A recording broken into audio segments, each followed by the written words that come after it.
sekali lagi, kalau memilih salah satu itu adalah kamuflase kemalasan, mania kerja atau mania kuliah.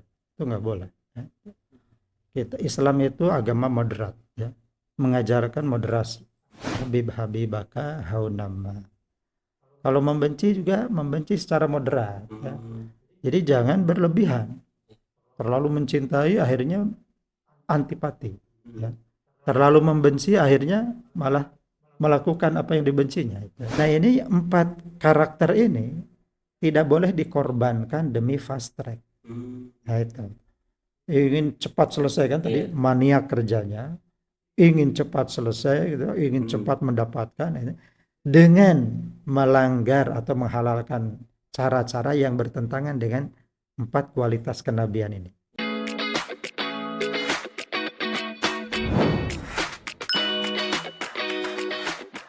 Bismillahirrahmanirrahim. Assalamualaikum warahmatullahi wabarakatuh. Waalaikumsalam. Halo Sobat Santri, selamat datang di podcast Kopi, kajian opini penuh inspirasi. Oh ya teman-teman, di podcast perdana kali ini kami punya slogan loh.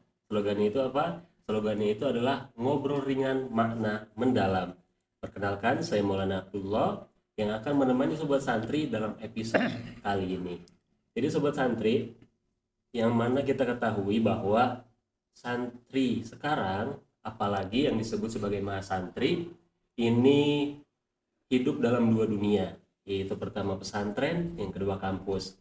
Nah, dalam aktivitas kesehariannya, ngaji jalan, kemudian kuliah jalan, tapi di tengah itu ada distraksi, gangguan dari digital, gadgetnya, kemudian juga ada tuntutan akademik, kemudian juga kelelahan mental yang tidak terlihat. Nah, hari ini kita akan membahasnya langsung bersama guru besar kita, yakni Profesor Dr. Kiai Haji Dindin Solahuddin. Assalamualaikum Pak Prof. Wassalamualaikum. Apa kabar Pak Prof pagi hari ini? Sangat baik. Alhamdulillah. Sungguh kehormatan besar ya, pada podcast perdana kali ini kita dihadiri langsung oleh guru besar kita. Nah, pada kesempatan kali ini Pak Prof, ketika kita melihat fenomena mahasiswa ini menjalani kehidupannya mengaji di pesantren, kemudian juga sekaligus kuliah di kampus. Nah, bagaimana sih pandangan Pak Prof dalam mengintegrasikan nilai-nilai yang ada di pesantren, kemudian juga nilai-nilai yang ada di kampus? Jadi supaya tidak terjadi benturan, supaya bisa beriringan bersama seperti itu. Baik ya. Sekarang betul itu kata kuncinya integrasi, perpaduan ya. Yang kedua yang diintegrasikan bukan hanya nilai ya, tapi juga kegiatannya ya. Kegiatan sehari-hari di pesantren dan di kampus itu harus integratif ya. Integrated dan integral ya. Jadi terpadu ya. Tidak boleh ada memilih salah satu ya. Saya mah ingin aktif di pesantren aja, enggak di kampus, itu enggak boleh. Atau sebaliknya ingin aktif di kampus saja, enggak di pesantren, itu enggak boleh. Karena sebetulnya memilih salah satu kampus atau pesantren itu adalah kamuflase kemalasan sebetulnya. Ya. Itu kemalasan sebetulnya yang dibungkus dengan saya memilih skala prioritas. itu sebetulnya malas itu. Dan itu berbahaya ya. Sikap memilih salah satu itu berbahaya karena dia nanti tidak akan dapat dua-duanya ya, itu. Jadi kalau kita misalnya mau di pesantren aja nggak mau aktif di di kampus, itu nanti kampus nggak dapat karena memang nggak aktif ya. Pesantren juga nggak dapat karena terimbas oleh kemalasan di kampus. Akhirnya di pesantren juga malas. Gitu. Sekali lagi, kalau memilih salah satu itu adalah kamuflase kemalasan. Sehingga kalau milih salah satu itu pasti akan gagal dua-duanya. Gitu. Lihat yang sukses-sukses alumni Al-Ihsan itu adalah mereka yang integratif ya antara kampus dan ini. Jadi jangan pernah pilih salah satu. Nah, jadi kampus dan pesantren itu sinkron ya, sinkron dan sinergis. Ya prinsipnya dua S saja ya, sinkron dan sinergis ya. Sinkron artinya berjalan seiring, berbarengan ya. Sinergis artinya saling meneguhkan, saling menguatkan ya, tidak saling melemahkan. Nah, maka logikanya kalau kita pilih salah satu kan berarti ada yang kuat, ada yang lemah. Nah, itu nanti yang kuat ini terimbas oleh yang lemah ini. Jadi akhirnya sama-sama lemah gitu. Makanya yang pilih salah satu itu kemungkinannya gagal dua-duanya. Karena yang kuat ini juga akan terpengaruh oleh yang Pengaruh. satunya itu yang malas itu. Maka jangan pernah berpikir pilih salah satu. Jadi tidak perlu kita peta kompli antara mesantren sambil ngaji, sambil kuliah, atau kuliah sambil ngaji itu nggak usah di peta kompli ya itu. Kalau itu saya itu ya kuliah ya ngaji gitu, secara sinkron dan sinergis gitu ya. Jadi itu tadi bahwa kita harus memang sinkron dan sinergis dari kedua nilai itu, dari kedua kewajiban tersebut ya sobat santri. Jadi ketika kita tarik dari konsep tadi Pak Prof,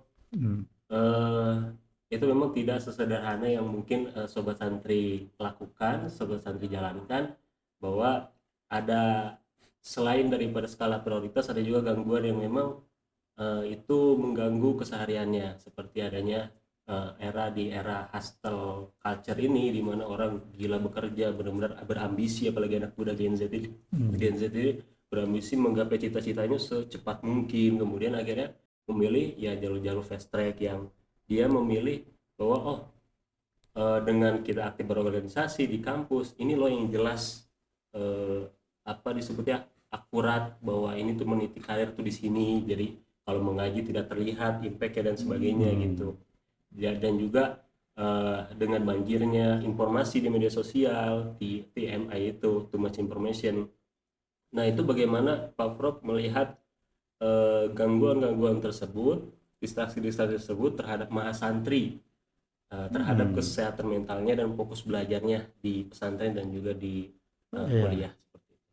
Ya, di sini ada dua kata kunci yang barusan diungkapkan yang berbahaya ya. Pertama, maniak kerja atau maniak kuliah itu nggak boleh ya. Islam itu agama moderat ya, mengajarkan moderasi. Tidak boleh kita ekstrim bekerja, ekstrim bersemangat, itu nggak boleh. Jadi harus terstandar ya itu. Jadi kalau mencintai kan kata pepatah, cintailah secara moderat. Ahbib habibaka haunamma. Kalau membenci juga membenci secara moderat ya. Jadi jangan berlebihan. Terlalu mencintai akhirnya antipati ya. Terlalu membenci akhirnya malah melakukan apa yang dibencinya itu. Itu bahayanya kalau maniak ya. Kita maniak kuliah sampai semua waktu nggak pakai tidur, nggak pakai makan, kuliah aja. Maniak ngaji itu ngaji dan kuliah secara total sampai lupa segala ya. Itu nggak boleh ya. Jadi itu yang pertama, tidak boleh maniak ngaji atau maniak kuliah. Yang kedua, yang dimaksud skala prioritas ya itu ya. Jadi bukan berarti kita ini tidak boleh menentukan prioritas ya. Nah, tetapi prioritas itu skalanya itu dipilih secara cerdas ya. Cerdas itu bahasa Inggrisnya itu apa? Smart ya, smart ya, cerdas. Smartphone itu kan telepon cerdas ya itu. Nah, smart ini akronim ya, akronim smart ini. Pertama S-nya itu spesifik ya. Nah, jadi kita menentukan skala prioritas itu secara spesifik. Bukan prioritas pesantren saja tidak kuliah. Prioritas kuliah saja tidak pesantren, bukan begitu. Skala prioritas itu pertama S-nya spesifik ya. Jadi mungkin dalam hal tertentu kita prioritaskan ini. Misalnya begini. Sekarang di pesantren ada jadwal pengajian reguler. Sementara di kampus ada jadwal masuk kelas juga. Nah, gitu kan. Nah, kita pilih skala prioritas mana nih yang kita dahulukan. Oke, nanti kita lihat misalnya, kalau yang di pesantren saya bisa ambil alternatif surrogat. Maka saya Hmm. pilih kuliah dulu. Ya, Ya, betul, betul. kalau kuliah ikuti, nanti untuk yang tertinggal di pesantren saya surrogat. Nah, itu kan skala prioritas. Jadi dalam hal spesifik itu bisa kita harus menentukan skala prioritas. Tetapi skala prioritas itu bukan dijatuhkan secara umum begitu tadi. Ya, untuk ngaji saja tidak kuliah atau kuliah saja tidak ngaji itu tidak boleh. Skala prioritas bukan di situ, tapi dalam hal-hal yang spesifik. Yang pertama itu. Yang kedua, tadi itu apa? SMART ya. S-nya spesifik, yang M-nya itu measurable. Itu. Jadi menentukan skala prioritas itu secara terukur. Ya. Dapat diukur. Oh ini kalau ini saya prioritaskan, memang ini tidak bisa saya tunda ini. Hmm. Jadi kalau saya tunda ini nanti akan ngorodon ini kegiatan saya yang lain gitu. Nah, Iya, iya. itu skala prioritas ya itu. Tahu Soalnya ngorodon ya? kurang paham Pak Bro. Ngorodon itu jadi buyar semua rencana Oh, itu ya biar itu semua. misalnya. Kalau ini tidak diprioritaskan itu bisa berimbas pada Hmm. keterlambatan yang lain-lain. Terabaikan gitu ya. Nah itu terukur ya, Iya. measurable. Yang ketiga smart. A-nya itu attainable ya. Attainable itu artinya memungkinkan untuk dicapai, ya, Hmm. untuk tercapai ya itu. Jadi diukur kita ini, wah ini dapat saya capai kalau saya prioritaskan. Hmm. Tapi kalau tidak diprioritaskan itu bisa terbengkalai, tidak Iya. tercapai. Nah itu jadi pakai skala itu ya. SMART, SMART itu spesifik, measurable, attainable, R. R itu reasonable. Reasonable itu artinya ada ukuran-ukuran yang logis, yang masuk akal, bahwa itu tuh perlu dilakukan. Hmm. Reasonable ya itu. Artinya perlu dipilih. Prioritas itu apa? Kegiatan tertentu atau aspek tertentu perlu diprioritaskan. Jadi ada reasoningnya, ya itu reasonable. Yang kedua, reasonable itu artinya ya masuk akal dalam pengertian ya itu kalau saya prioritaskan itu memang semestinya diprioritaskan. Gitu. Nah itu yang keempat ya R ya. Terakhirnya huruf apa? T. T ya. Nah T itu berarti pertimbangan waktu ya, time ya, time. Jadi waktunya itu dipertimbangkan. Hmm. Misalnya kalau eh, apa, ngaji misalnya itu. Hmm. Ngaji itu waktu yang bagus, yang kondusif ini. Maka saya pilih untuk memperdalam untuk memenuhi tuntutan pengajian, gitu. Pilih waktu-waktu yang kondusif untuk ngaji. Ya. Dan pesantren juga sebetulnya sudah menentukan jadwal secara timely ini. Ya, itu. Kita nggak ada jadwal kita zuhur itu. Ya, itu. Kita jadwalnya asar, ya, Iya. subuh. Yang itu diperkirakan tidak bentrok dengan kepentingan kuliah. Gitu, itu.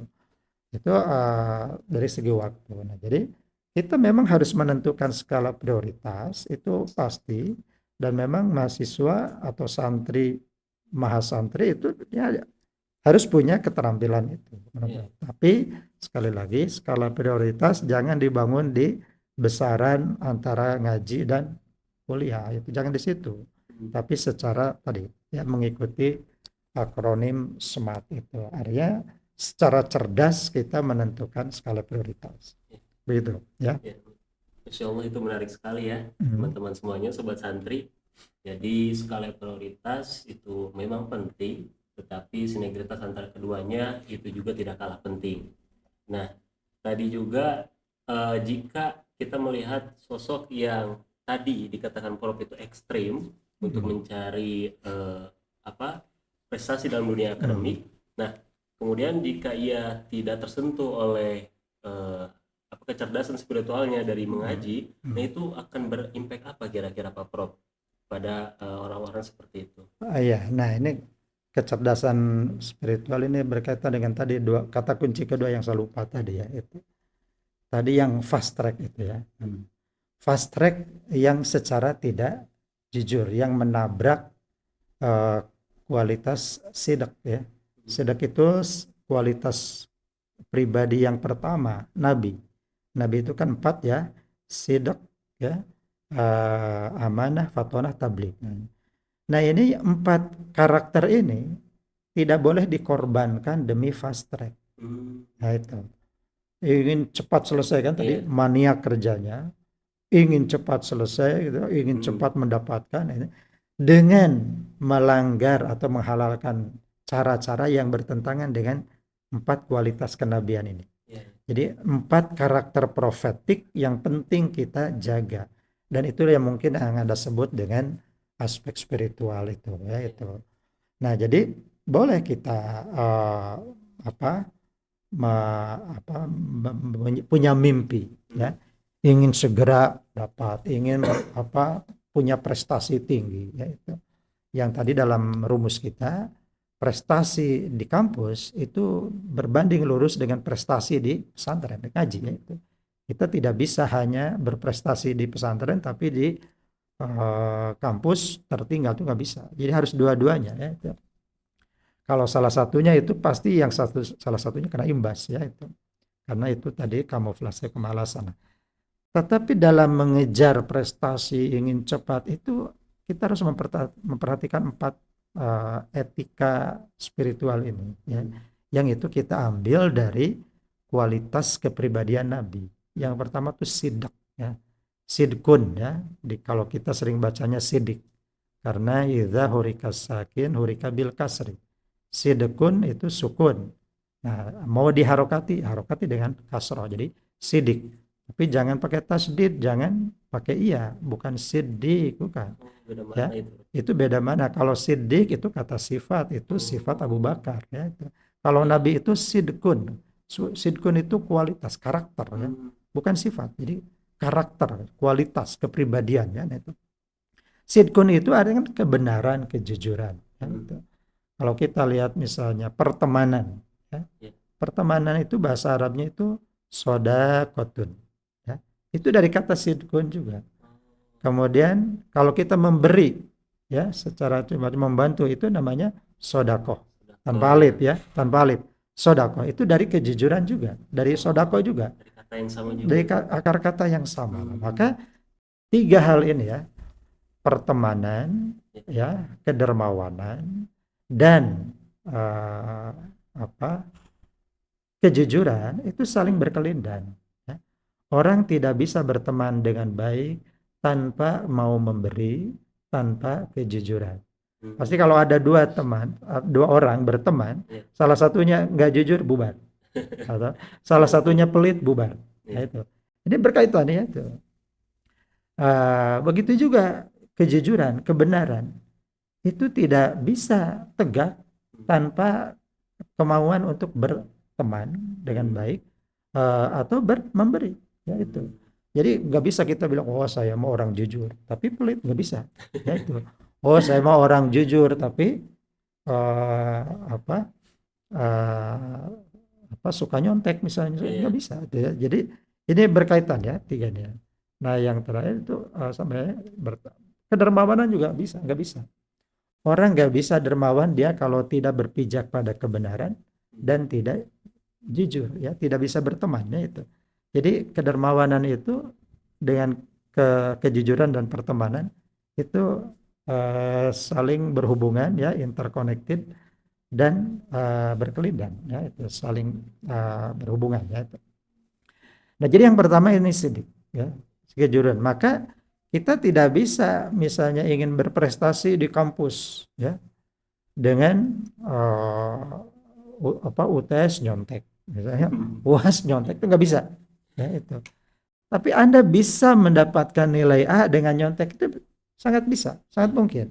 Misalnya dapat nilai A dengan nyontek, itu bisa mungkin ya itu.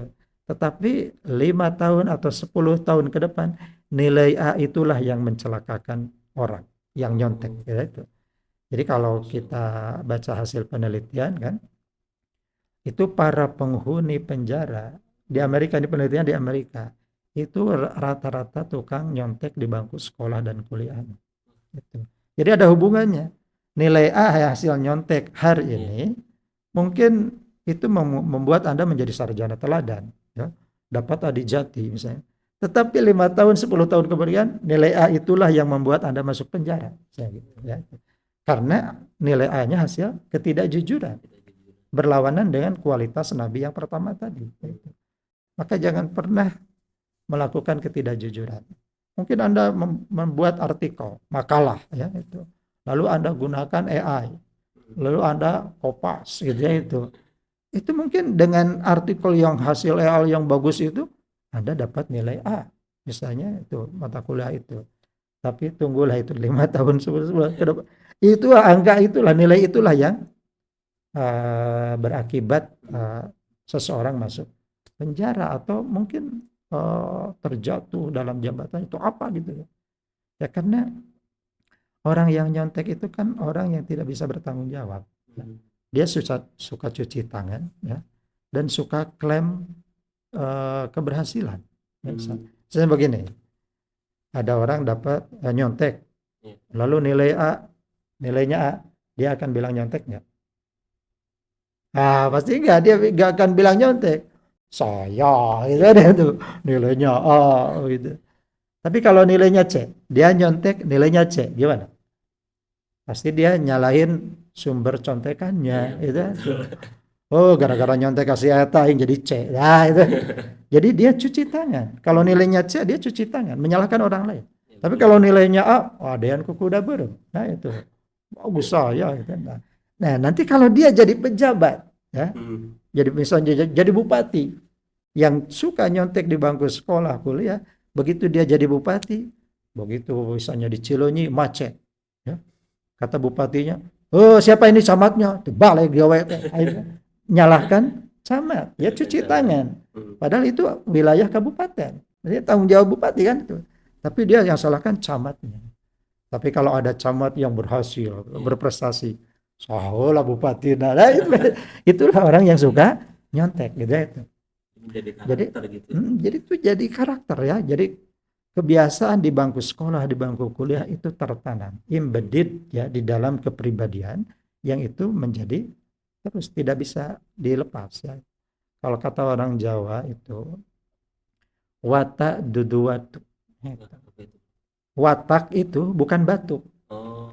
Kalau batuk bisa selesai dengan konidin, ya. Bukan dengan saya, dengan konidin ya, atau dengan OBH atau apa gitu kan, Kombi Plus, selesai batuk. Tapi kalau watak merubahnya itu perlu waktu. Ya. Sebagaimana watak tertanamnya perlu waktu lama, kan Anda membangun watak itu dari TK ya, PAUD, TK terus sampai kalau itu dibangun watak kita ini. Nah nanti kalau sudah terbangun watak itu, lepasnya itu sulit. Ya. Maka tanamkanlah watak yang baik dari awal. Tadi nilai-nilai kejujuran dan seterusnya ya. Nah amanah, ya, fatona, tabligh, itu saling terkait itu. Orang yang jujur pasti amanahnya bagus kan, tidak akan khianat. Kemudian fatonahnya, kecerdasannya pasti terbangun. Ya. Karena dia tidak akan nyontek, dia akan berusaha bekerja keras, pasti patonah kan. Tabligh, kalau dia komunikasi pasti efektif ya. Tabligh itu artinya komunikasi efektif ya, bukan menyampaikan di situ. Sebagai kualitas kenabian itu tabligh itu artinya kalau bicara itu konfi, sampai pesannya itu ya, itu diterima dengan baik, nyerap gitu lah, itu namanya tabligh. Nah, karakter yang 4 ini menjadi kekayaan spiritual setiap mahasiswa, setiap santri yang memadukan secara integratif ya, integratif antara kehidupan kampus dan kehidupan pesantren ya, itu begitu. Nah itu tadi tentang makna daripada nilai-nilai spiritual yang dipautkan kepada sifat-sifat kenabian, sobat santri semuanya ya, yang itu berdampak kepada kualitas mahasiswa atau mahasantri itu tersendiri. Nah dari sifat-sifat kenabian tersebut ataupun nilai-nilai yang dari pengajian dapat kita ambil, Pak Prof punya nggak sih pengalaman dalam dunia pendidikan, yang bergelut dalam dunia pendidikan juga dunia pesantren, apakah dari pengalaman Pak Prof sendiri ataupun potret fenomena orang-orang yang pernah Pak Prof temui yang membedakan antara mahasiswa yang hanya mahasiswa biasa dan mahasiswa yang mahasantri seperti itu. Ya, mahasiswa yang punya background pesantren yaitu pasti jauh lebih unggul daripada daripada yang mahasiswa saja mungkin tidak punya basis pesantren ya itu. Apalagi mahasiswa yang di sekolahnya pun tidak pernah mengenyam pesantren, wah itu pasti banyak direpotkan ya itu. Tetapi kalau mau belajar ya, misalnya ada mahasiswa tidak pernah pesantren SMP SMA-nya itu. Tapi ketika dia kuliah dia mau belajar ya. Itu saya pernah punya teman itu. Dia dari SMP SMA tidak pernah pesantren, tapi waktu kuliah dia sibuk belajar sorogan ya dengan teman-teman yang punya dari pesantren itu. Dia ngaji itu ngaji ini secara privat dengan teman-temannya aja gitu. Dan akhirnya dia sekarang menjadi dosen yang terpadu ya, terintegrasi. Jadi kemampuan pesantrennya bagus sebenarnya itu.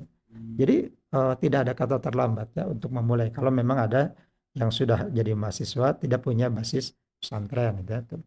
Tapi yang paling bagus itu yang tadi dari sanawiyah aliyahnya sudah pesantren dan apalagi sedang kuliahnya seperti di Al Ihsan ini ya punya basis pesantren.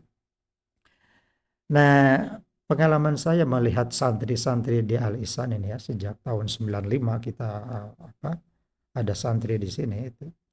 Saya lihat yang berhasil di pesantren itu di pesantren dan di kampus secara terpadu itu adalah tadi mereka yang secara sinkron sinergis kehidupan ini pesantren dan kampus ini tidak ada yang disepelekan, dua-duanya dianggap penting terintegrasi dan kita fasilitasi itu ya. Jadi inilah jawaban misalnya mengapa kalau sedang UTS di kampus ya, mengapa ngaji di sini tidak libur ya, sedang UAS di kampus apakah di sini libur? Enggak. Kenapa?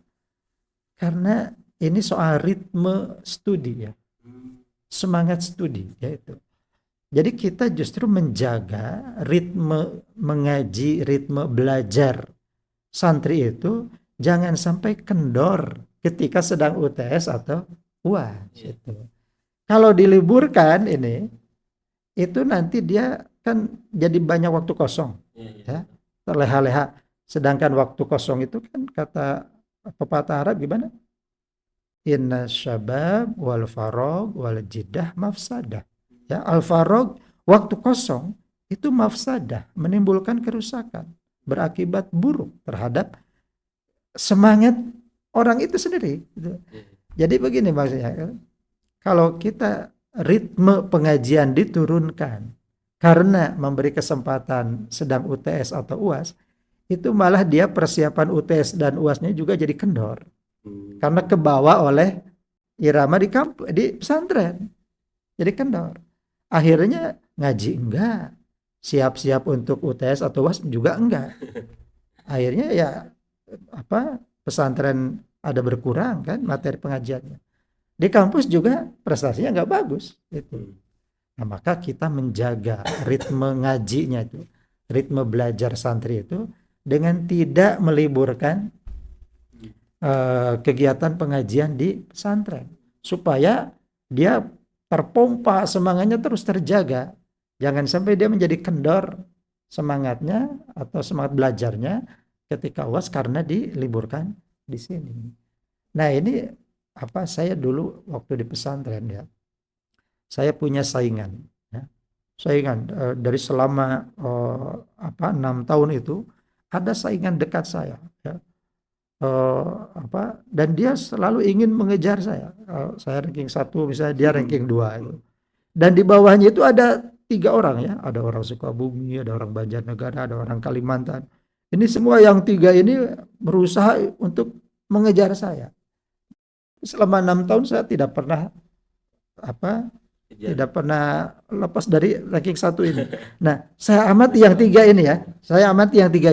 Kenapa dia tidak bisa mengejar saya? Gitu. Ternyata karena dia itu kalau sedang masa ujian, ya imtihan ini, mereka meninggalkan semua kegiatan demi ujian. Ya. yang biasanya istimewa. tadarus banyak bisa Iya. dihentikan tadarusnya demi ujian ya itu. Hmm. Terus yang biasanya apa wiridan atau apalah gitu ya, semua ditinggalkan kegiatan yang dia siapkan baca buku untuk besok ujian oh gini. Akhirnya dia apa kehilangan keberkahan. Ya. Hmm. Jadi kehilangan pertolongan Allah gitu. Sehingga ketika dia misalnya menjawab soal ujian, lupa sesuatu, itu nggak dapat ilham dari Allah. Gitu. Hmm. Kenapa? Karena apa momentum-momentum yang biasa digunakan untuk mendekati Allah seperti tadarus tadi dan seterusnya, itu dia tinggalkan. Ya. Sholat sunat ditinggalkan karena apa? Ini mau persiapan ujian.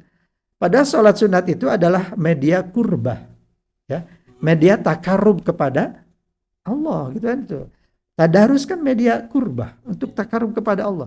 Nah, ketika kita dekat dengan Allah, maka ketika kita mengalami kesulitan, sulit menjawab soal, itu Allah bantu. Ya, itu. Allah bantu dengan ilhamnya. Kan kita suka berdoa kalau sebelum ngaji itu, Allahumma alhimni ilman. Kan itu. Nah, ilham itu diberikan, ilham itu inspirasi. Ilham itu diberikan untuk soal-soal yang kita tidak pernah baca, atau kita lupa. Nah, itu dibantu oleh Allah untuk bisa menjawab soal itu. Nah, saya perhatikan itu, menurut saya itu yang membuat mereka itu tidak pernah bisa mendongkel posisi saya itu karena itu mereka justru ketika kita ujian itu kan secara rasional gitu ya, justru itu adalah saat-saat yang paling genting yang kita sangat butuh pertolongan Allah. Loh kok malah media yang biasanya untuk mendekatkan diri kepada Allah kok malah ditinggalkan. Nah itu ya, itu. Nah ini santri ya, jadi kalau sedang UTS atau UAS jangan ditinggalkan ngaji. Karena ngaji itu adalah media kurbah kita kepada Allah. Jangan ditinggalkan tadarus yang biasa sehari 1 juz, itu jangan berhenti gara-gara sedang ujian. Gitu. Pasti kita menjadi berjarak dengan Allah. Gitu. Jadi rawatibnya, tahajudnya, tadarusnya, itu ketika ujian jangan sampai ditinggalkan. Karena itu adalah masa-masa genting ketika kita sangat membutuhkan pertolongan Allah. Ketika kita meninggalkan itu semua berarti kita ini ada mengidap kesombongan. Saya bisa menjawab UTS, UAS ini tanpa perbantuan Allah kan gitu. Itu kan kesombongan itu ya. Padahal kita ini sedang butuh-butuhnya. Oleh karena itu kebijakan pesantren, pimpinan pesantren, Pak Haji menentukan bahwa setiap masa-masa UTS atau ujian pantang diliburkan pengajian. Tetap ngaji jalan. Itu. Begitu. Bahkan pengajian intensif ketika liburan pun diadakan ya. Nah itu mah apalagi liburan ya. Iya, apalagi liburan kan UTS juga enggak, UAS juga, ya itu harus diisi. Enggak boleh ada waktu kosong. Ya. Kosong. Jadi sangat menarik sekali Sobat Santri bahwa fenomena yang dialami oleh Pak Prof melihat dari tahun ke tahun fenomena santri yang mengintegrasikan nilai-nilai spiritual dan nilai-nilai intelektual itu benar-benar sangat kokoh, menjadi karakter-karakter yang kepribadian yang sangat baik dan sangat mempunyai dasar yang kuat seperti itu. Nah, pada masa kali ini karena segala profesi hampir tergantikan oleh AI Pak Prof ya. Jadi dunia akademik pun mulai gentar kemudian seperti itu. Jadi kecerdasan intelektual yang selama ini mungkin dipelajari di bangku kuliah itu sebagian terpapas atau tergantikan oleh teknologi ataupun AI. Nah, kalau dari nilai yang didapat dari pesantren, apakah ada nilai-nilai yang dapat tergantikan oleh teknologi seperti itu, Pak? Ya, ini kan kita sebut era ini era disruption, ya. Era disruption. Disruption itu adalah ketercerabutan. Ketercerabutan. Nah, kita tidak boleh tradisi pesantren, pengajian itu tercabut dari akarnya gara-gara perkembangan teknologi hari ini. Ya, itu. Jadi jangan sampai karena ada AI lalu kita tidak semangat lagi ngaji ngalogat gitu. Jangan sampai itu ya. Ini ngalogat ini ya penting ini ya apa sebagai tradisi pesantren. Itu. Wah sekarang mas saya mah kalau jadwal pacing mah nggak hadir lah. Kenapa? AI mana usorob. Nggak jangan itu nggak boleh itu. Ya itu. kita tidak boleh ikut-ikutan tercerabut dari tradisi pesantren kita gara-gara AI. Ingat ya, AI itu adalah produk manusia. Pasti ada keterbatasannya. Jangan dianggap itu kecerdasan artifisial yang cerdas. Enggak. Saya pernah menemukan banyak kesalahan AI. Ya. Pernah suatu hari itu ada guru besar senior gitu, di ini dia menge-share hasil AI gitu ya. Waktu itu ada nahwu ya, hasil AI. Nahwu itu ada dua kata yang hubungannya itu menurut saya mudhof ilaih. Jadi hubungannya idhofah. Tapi menurut AI ini naat man'ut katanya gitu. Nah ini salah Pak, ini bukan naat man'ut ini. Berarti AI itu nggak cerdas juga gitu. Jadi jangan terlalu mengandalkan kecerdasan buatan. Namanya juga buatan, artifisial ya. Artifisial itu kan nggak asli, nggak orisinal. Gitu. Jadi yang buatan itu biasanya berbahaya. Coba susu buatan berbahaya. Ya, itu. Nah, semua yang buatan-buatan itu, pewarna buatan, pemanis buatan, itu berbahaya. Ya itu. Jadi jangan terlalu banyak makan makanan kemasan. Karena pasti di situ ada pewarnanya, ada pengawetnya, pokoknya ada bahan-bahan artifisial. Yang buatannya itu berbahaya. Ya, bisa menimbulkan kanker, bisa menimbulkan bakteri, macam-macam itu di tubuh kita. Jadi jangan terlalu banyak makan yang kemasan-kemasan gitu. Makanya istri saya itu masak terus gitu. Tidak pakai kemasan itu. Iya, jadi itu lebih original, lebih sehat gitu itu. Nah, ini juga kita dalam belajar ini jangan menunda ya tradisi pesantren, pengajian yang sudah sangat bagus, sudah sangat teruji, itu mujarrobah ya, tereksperimen yaitu. Berabad-abad bukan hanya 1-2 hari, jangan tersisih oleh AI itu. Jadi AI jangan menjadi sumber kemalasan. Ya. AI itu hanya membantu memberikan inspirasi untuk memantik. Misalnya kita ingin membahas sesuatu, tanya ke AI, ini sekarang yang sedang lagi bahan perbincangan apa? Itu boleh itu. Tapi hanya sebagai inspirasi aja. Oh, saya sekarang sedang membahas ini. Kira-kira referensi yang relevan apa? Itu bisa tanya ke AI. Tapi kita tidak boleh menjiplak dari AI, itu yang salah. Itu yang membodohi diri sendiri. Ya. Baik. Ya. Untuk pesan terakhir mungkin Pak Prof untuk kepada sobat santri, khususnya Mas santri ya, alisan umumnya Mas santri dimanapun, bagaimana sih untuk membangun karakter yang unggul dan berdaya saing dan juga memiliki moral yang kokoh. Ya, ini sejalan ya antara kita tidak boleh ada ketergantungan kepada AI, sejalan dengan kita tidak boleh nyontek. Ya. Nyontek itu kan ketergantungan kepada orang lain atau kepada kopean gitu kan, itu nggak boleh. Jadi, sama kan nyontek juga menjiplak, dari AI menjiplak. Ini nafsu ya, ketidakjujuran yang tadi bertentangan dengan kualitas yang nomor 1 tadi, sidq itu jangan sampai kita tertarik untuk terlibat dalam itu ya, plagiasi, kopi gitu, jangan ya, nyontek itu. Karena nyontek itu secara akidah ya, ini berbahaya. Nyontek itu secara akidah kan itu sebentuk kemusyrikan. Nyontek itu. Coba gini, kalau ada orang nyontek kepada temannya, tanya, itu kan kalau di bahasa verbal kan, Tuhan, saya lebih percaya pada teman saya untuk menjawabkan soal ini, membantu saya daripada kepada engkau. Kenapa dia tidak Allahumma ansurni ijabata su'arokam khamsah? Kenapa tidak tanya kepada Allah? Kok nanya ke teman? Itu pelecehan kepada Allah. Lalu kalau kita sedang ada dosennya di kelas, mengerjakan UTS, fusu gitu. Begitu dosennya keluar, itu kan kalau di bahasa perbankan, Tuhan, saya lebih takut sama dosen daripada sama engkau. Jadi kita lebih takwa kepada manusia daripada kepada Allah. Nah itu kan pelecehan juga. Jadi itu pelecehan kemusyrikan yang tidak disadari ketika orang nyontek atau ketika orang plagiat terhadap AI itu. Segera itu terus. Ya. Baik.